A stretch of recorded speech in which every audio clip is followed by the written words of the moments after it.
What is DSP? DSP அப்படின்னா என்னது? Travelling salesman problem, travelling sales person problem அப்படின்னு சொல்லுவாங்க. இது அப்ரிவேட் பண்றது டிஎஸ்பின்னு சொல்லிட்டு அப்ரிவேட் பண்ணுவாங்க. இதோட டெஃபினேஷன் என்ன அப்படின்னா, செட் ஆஃப் பாயிண்ட்ஸ் வந்து கொடுத்துருவாங்க. அந்த செட் ஆஃப் பாயிண்ட்ஸ் என்னன்னு சொல்றாங்க? சிட்டிஸ் அப்படின்னு வந்து சொல்றாங்க. The distance between every pair of cities, அந்த ஒவ்வொரு சிட்டிஸுக்கும் நடுவுல எவ்வளவு டிஸ்டன்ஸ் இருக்கு அப்படின்றத வந்து கொடுத்துருவாங்க.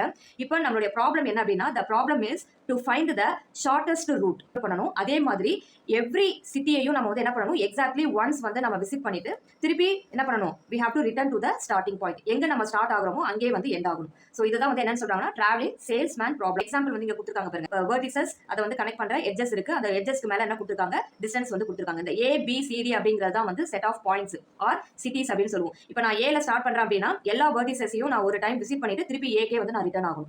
அதே மாதிரி மினிமம் பாத்தையும் நம்ம வந்து செலக்ட் பண்ணணும். சோ அப்போ இந்த எக்ஸாம்பிளோட மினிமம் டூர் எது அப்படின்னு பார்த்தோம்னா A to B, B to D, D to C, C to A. So இதோட டிஸ்டன்ஸை நம்ம கால்குலேட் பண்ணும்போது நமக்கு 57 வந்து ஆன்சர்.